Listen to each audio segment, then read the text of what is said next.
I stood frozen by the wooden frame of Grandma's kitchen door during her 70th birthday party, when those words drifted into my ears. Words that would change my life forever.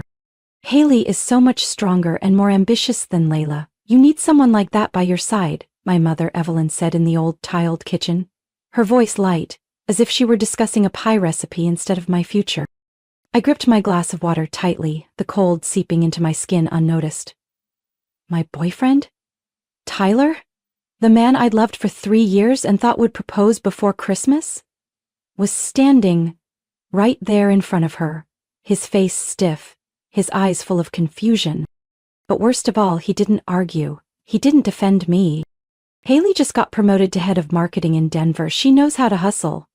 And Layla?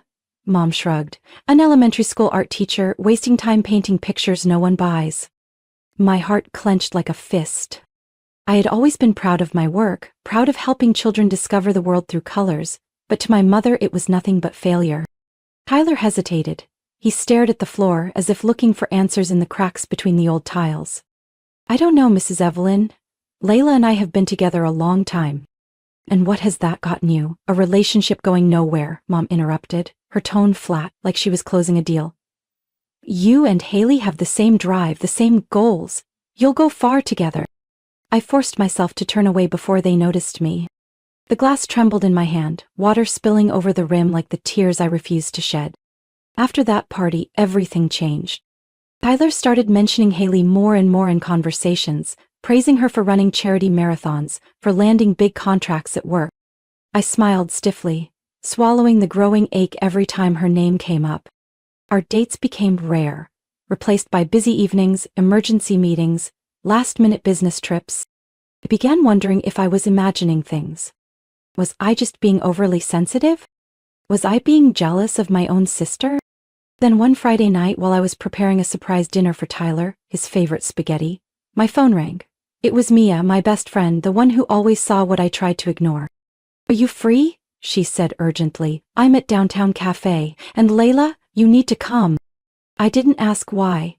Deep down, I already knew this wasn't just a casual coffee date. 15 minutes later, I pushed open the cafe door. Through the fogged-up glass, I saw them.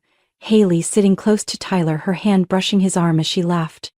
And him, the man who once looked at me like I was his whole world, now gazing at Haley with that same tenderness? I stood frozen in the middle of the cafe. No words came out. I turned and walked out, letting the cold night air sweep away the humiliation roaring inside me. That night, lying in bed with the shattered glow of the ceiling light above me, I realized I hadn't just lost my boyfriend. I had lost my faith in the beautiful things I used to believe in. I don't even remember clearly how I survived the days after that. Everything blurred. Short conversations, half-eaten meals, sleepless nights staring at the ceiling. Tyler kept texting, kept calling, still playing the doting boyfriend for appearance's sake. But I knew his heart wasn't mine anymore. I didn't need proof. My gut screamed it every time I saw Haley flashing her sweet smile at Tyler during family gatherings. Yet part of me, some foolish part, still clung to hope. Until that one night. A drizzly Saturday evening, I decided to stop by Tyler's apartment without warning. I brought a homemade apple pie, the one he said always tasted like home during his toughest days. I thought maybe, just maybe, those simple memories could save us. The door was unlocked. Strange, since Tyler was always meticulous about locking up. I stepped inside, calling his name, but only silence answered me. Then I heard giggles coming from the bedroom, a familiar laugh mixed with another voice, Haley's. I stood frozen in the hallway, still holding the warm pie. Something inside me shattered into 1,000 pieces as I pushed open the bedroom door. There they were. Haley, her blonde hair tousled, curled up in Tyler's arms. Their eyes locked, full of a love I had never truly received. The pie slipped from my hands, crashing onto the floor. They both looked up, not with panic or guilt, but with irritation at being interrupted. Haley casually pulled the sheet over herself, a smirk playing on the face my mother always called perfect.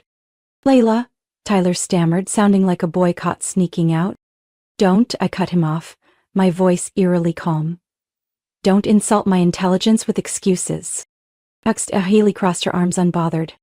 It was time you found out anyway, she said, her words slicing like ice. I took a deep breath, forcing back the wave of nausea.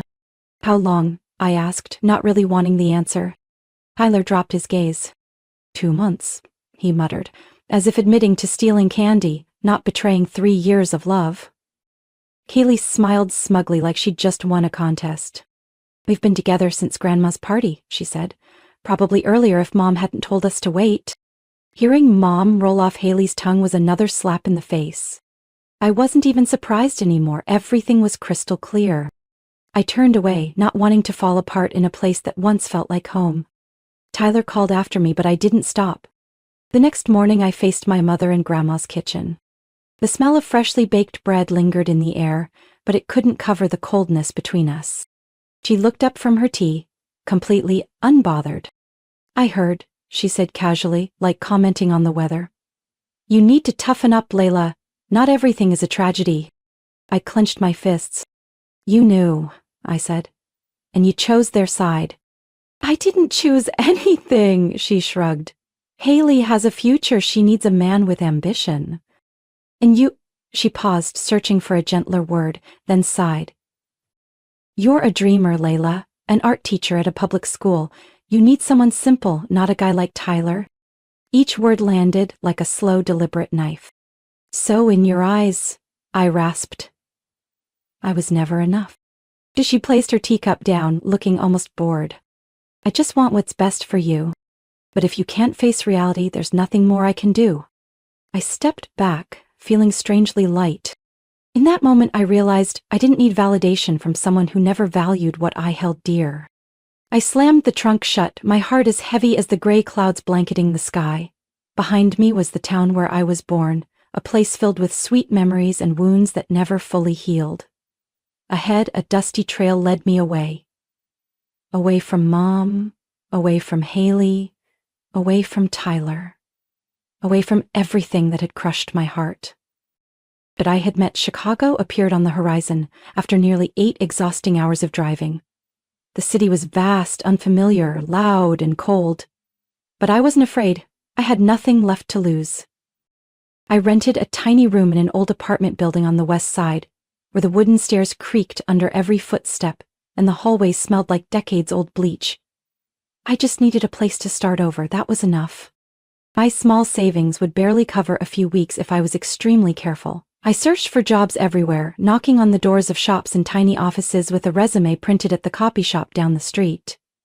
Every rejection made me clench my fists tighter and remind myself not to give up. One freezing morning, I spotted a flyer taped outside the cafe where I worked nights. Administrative assistant wanted, Stratton & Co., investment firm, no experience necessary, hard workers willing to learn preferred. I jotted down the address by hand because my old phone's GPS had long since given out. The Stratton & Co. office was in a small glass-fronted building downtown, reflecting the weak winter sunlight. I was greeted by a slim woman with thin-rimmed glasses named Caroline from HR. After a few simple questions about office skills, she offered a polite smile. We actually filled that position this morning, she said, flipping through my paperwork. My heart dropped to the floor. But before I could leave, she hesitated. However, there's another opening, personal assistant to one of our investment advisors. It's a bit more intense, but offers room to grow. I nodded immediately, not even waiting to hear the full description. I needed a chance. Any chance. Caroline led me past rows of neat desks to a tiny, paper-cluttered office. A man in his 30s looked up from behind his computer. He wore a light blue shirt with rolled-up sleeves, his tie slightly askew, looking exhausted, but with a strangely bright spark in his eyes. Patrick Reynolds, he said, standing up to shake my hand. Sorry about the mess. Year-end reports. Better messy than too quiet, I said with a small laugh, feeling some of the tension ease. Patrick asked a few quick questions about handling work under pressure. I answered honestly, telling him about coordinating dozens of kids in a chaotic art class and how I could turn cleaning up into a game. Patrick laughed, a rare, genuine sound. Sounds like you're qualified to manage a mountain of paperwork and me, he joked, a twinkle in his eye that no other interviewer had shown. Minutes later, Caroline returned, looking surprised when Patrick nodded decisively. And she starts Monday. I walked out, holding a piece of paper confirming my new job, clutching it like a lifeline. I never thought I'd find myself in finance. But, for the first time in months, a door was opening. That night, lying on a mattress padded with old blankets, I opened my laptop and started Googling every term I could find about investing, stocks, and financial markets. I scribbled notes into an old notebook, one line at a time, determined not to let Patrick, or anyone else, regret giving me a shot. In a strange city, surrounded by skyscrapers and rushing crowds, I decided I wouldn't just survive. I would rebuild myself from the ruins they left behind. The job at Stratton & Co. wasn't as easy as I hoped. The first days were a blur of financial documents and strange jargon, like wandering through a maze with no way out. Patrick was so busy that some days he only nodded in greeting. But, strangely enough, I didn't feel discouraged. Every morning, seeing the sunlight peek through my tiny window, I reminded myself, this was a chance I earned, not charity. Patrick was a tough boss, sometimes silent to the point of coldness, but he was also the first person who truly listened to my tiny suggestions, whether it was about reorganizing files or optimizing spreadsheets. He never brushed me off or made me feel small. Every nod from him resurrected a piece of my worth. We stayed late more than anyone else in the office. Our takeout dinners went cold on the desk, and the steady typing mixed with the distant hum of Chicago traffic outside. The quiet should have felt empty, but somehow it didn't. It felt like hope. A few months later, Patrick pulled me into a private meeting at a tiny cafe below the building. "I'm seriously thinking about leaving Stratton & Co.," he said, voice low but firm. I almost spilled my coffee. "Are you serious? You're one of their best advisors." Patrick smiled. A tired but determined smile. "Exactly. That's why I can't keep helping corporations that only care about profits. I want to build something different. An investment firm focused on sustainable projects, on people creating lasting value for communities." He paused, his gaze steady. "I want you to come with me, Layla. Not as an assistant anymore. As a partner, someone who sees what I'm trying to build and can help make it real." I froze. Partly because of the shock, partly because of the enormous trust Patrick was placing in me. The kind of trust I had longed for from my family but never received. "But I don't know anything about running a company," I whispered. "You know how to create order from chaos," Patrick said without hesitation. "You see potential where others don't." I gripped my coffee cup, torn between fear and excitement. I had run from a whole town to find myself. Maybe it was finally time to stop running and start building. "Okay," I exhaled. "Where do we start?" We started from nothing. No office, no employees, no spare funds. Patrick put up all his savings and I scraped the last dollars from my bank account. We named the company Everest Capital Partners, symbolizing our vision, not to conquer heights for ourselves, but to lift sustainable, green businesses toward the future. Our first office was a tiny third-floor room in an ancient building where the AC hummed constantly and the elevator was always broken.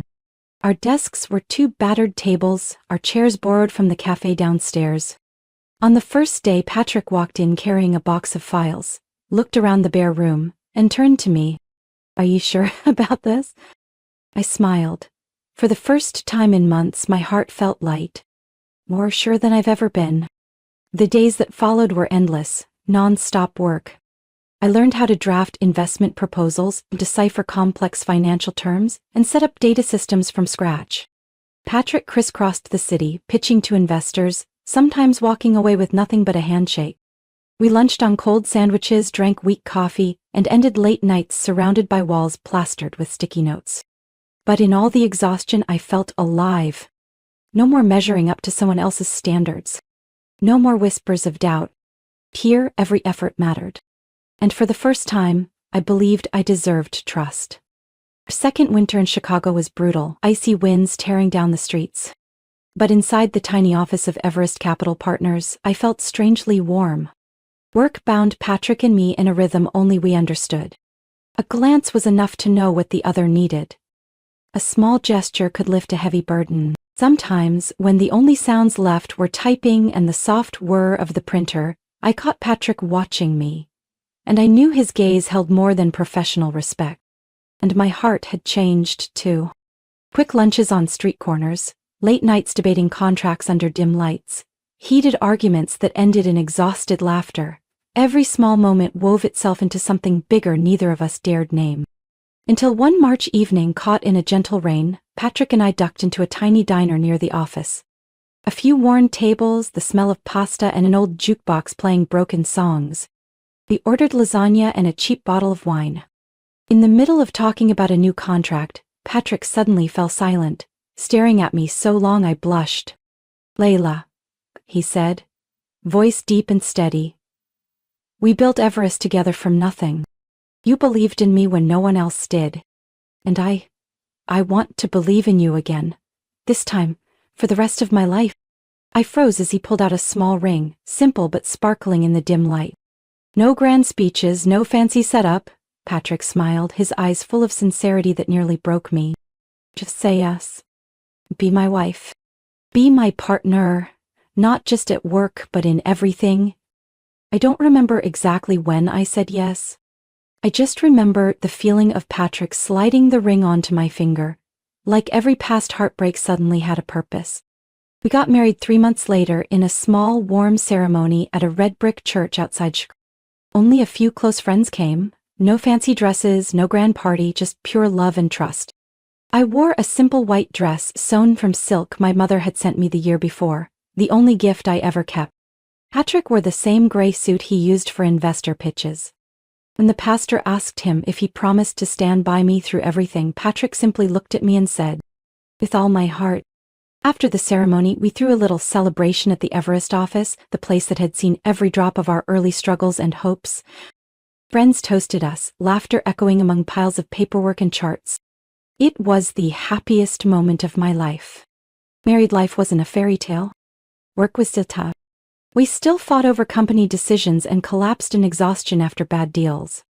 But every time we sat together, pushing aside pride, reminding each other why we started. Not for money, not for glory, but because we believed we could make something better for this world. Patrick always said, "We don't just invest in businesses. We invest in dreams." And every time he said that, I knew we were also investing in our own dream.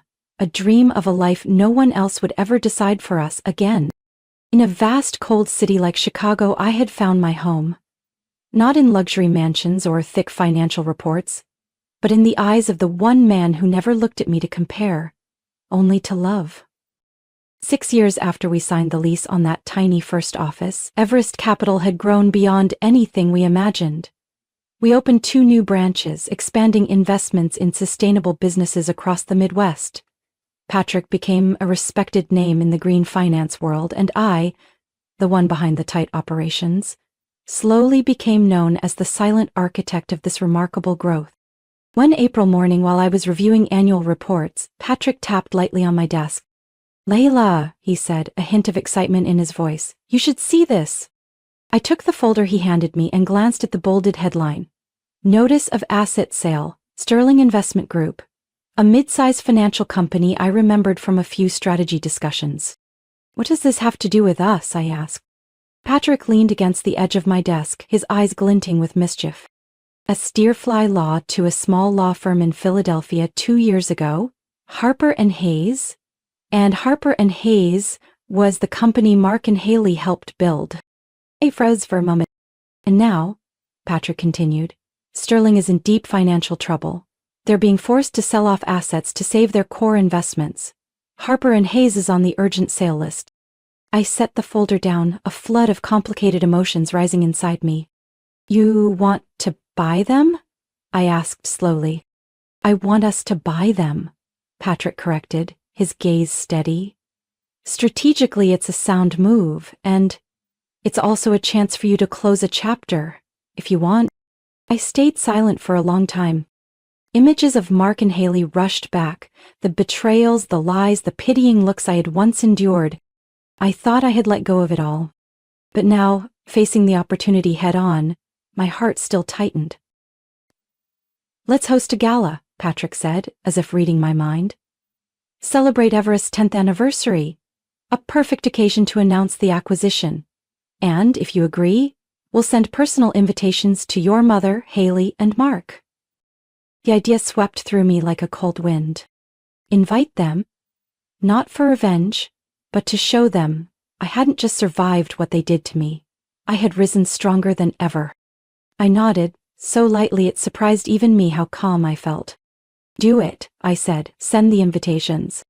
3 weeks later, I stood in the fitting room of a boutique in West Loop, gazing at my reflection in a deep navy evening gown, the elegant cut accentuating every curve. My hair was softly curled, grazing my shoulders. The woman in the mirror was no longer the trembling girl who had once packed her life into a suitcase during a pouring Philadelphia night. She was someone new, strong, composed, no longer seeking anyone's approval. The gala was held on the rooftop event space of the building we had just purchased. The entire Chicago skyline stretched beyond the towering glass walls, city lights shimmering like an endless river of stars. Patrick stood beside me, calm and steady, holding my hand as the first guests arrived. Investors, strategic partners, media representatives. All of them buzzing, elegant, lively. And then, through the crowd, I saw them. My mother, still proud in a cream silk dress. Haley, beautiful but sharper now, her arm casually linked with Mark's, whose once confident swagger had clearly faded. The three of them stood awkwardly, scanning the glittering room for familiar faces they couldn't find. I didn't move. I didn't rush. I wanted them to realize it on their own, realize who was standing at the center of all this. Patrick leaned close, whispering in my ear, his voice laced with pride. This is your world, Layla. They're just visitors now. I squeezed his hand gently, eyes never leaving the three figures from my past. It was time for the past to face the present. Soft jazz floated from the live band tucked in the corner, warm golden light washing over the white-clothed tables where champagne flutes sparkled in guests' hands. I stood beside Patrick, his hand resting lightly at my waist, a simple, firm gesture. I saw them, my mother, Haley, and Mark, freeze when they spotted us. My mother's face flickered with visible confusion and surprise. Haley tightened her grip on Mark's arm, her lips pressed into a thin line. Patrick didn't rush. He extended his hand, inviting me to step onto the small stage at the center, where a microphone was already waiting. I walked forward, each step steady, feeling every pair of eyes turn toward me, not with pity, not with judgment, but with recognition. Patrick began the speech, his voice steady and confident. He spoke about Everest Capital's journey, about the tireless work, about the dream of building a finance world focused on sustainability rather than short-term profits. Then, in front of hundreds of guests, he turned toward me, his voice rich with emotion. Everest Capital stands strong today because of Layla, not just a co-founder, but the soul behind every plan, every strategy we are proud of. The room erupted in applause, a tidal wave of sound. I squeezed Patrick's hand, overwhelmed not by pride alone, but by a deep sense of freedom from the past that once weighed me down. When the main program ended, guests broke into smaller groups, chatting, sipping drinks, enjoying the soft background music. I was speaking with a major investor from New York when my mother approached, Haley and Mark trailing silently behind her. Layla, my mother said, her voice unusually sweet, her heavily made-up face stretching into a half-hearted smile. You look very successful. I tilted my head slightly, looking at her calmly. Thank you, Mother. Haley stepped forward, her eyes flickering around the elegant setting. We've heard a lot about Everest Capital, she said, forcing a friendly tone. Very impressive, eh? Mark said nothing, staring into his glass like it might offer an escape. My mother quickly regained her composure. She leaned closer, lowering her voice as if sharing something important. Layla, I've been thinking. Maybe our family should collaborate. I have some good connections in Philadelphia, potential investors. If you agree, I could help introduce them. I smiled politely, so cold it was almost icy. Thank you for considering Everest. But right now we're focusing on partners who have shared our vision from the very beginning. My mother's eyes darkened for a split second, but she quickly recovered her graceful facade. Of course, I just wanted to help, she said. Haley jumped in, her voice dropping to a calculating tone. Actually, Mark is considering some new career opportunities. If your company has any openings, would you be willing to take a look? I looked directly at them, unwavering. The same people who once didn't hesitate to cast me aside were now cautiously searching for a place in the shadow I had built. At first, I replied evenly. Every position is earned by demonstrating skill and commitment to our core values. There are no special considerations for personal connections. No harsh words, no heavy tone. But in Haley's and my mother's eyes I could see the confusion, the helplessness they couldn't hide. Mark stepped back as if realizing every door he hoped to lean on had been firmly closed. I nodded politely, keeping my composure until the end. I hope you, Haley and Mark, enjoy the evening. Then I turned and walked steadily toward Patrick waiting at the bar, without looking back. Behind me the past wavered, but ahead of me stretched a vast, open horizon. A horizon I had carved out with my own hands, my own heartbeat, fueled by resilience and pride. The jazz music continued to hum as I returned to Patrick. He welcomed me with a quiet, knowing look, as if he understood everything without needing to ask. I took the glass of wine he offered and quietly clinked it against his, amid the bustling crowd.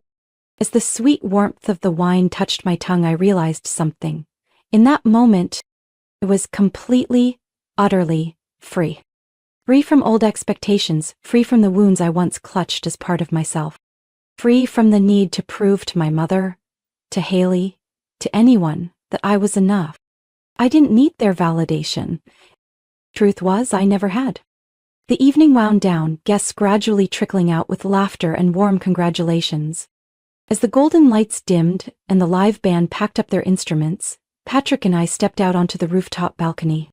But Chicago stretched out beneath us, glittering like a galaxy fallen to earth. Patrick draped his arm over my shoulders, pulling me close. "Are you okay?" he asked, his voice soft and warm. I rested my head against him, feeling his steady heartbeat, the same unwavering faith he had always placed in me. "I've never felt lighter," I whispered. The night breeze swept past, carrying away the last remnants of broken hopes. I thought of my mother, of Haley, of Mark, and let them go, like autumn leaves caught in an early winter wind. No hatred, no resentment, only a quiet gratitude. Because it was through those losses that I was forced to grow, forced to stand on my own, to learn to love myself without anyone else's applause. If they hadn't turned their backs on me, maybe I would have stayed trapped in that small town forever, living a life of quiet compromise.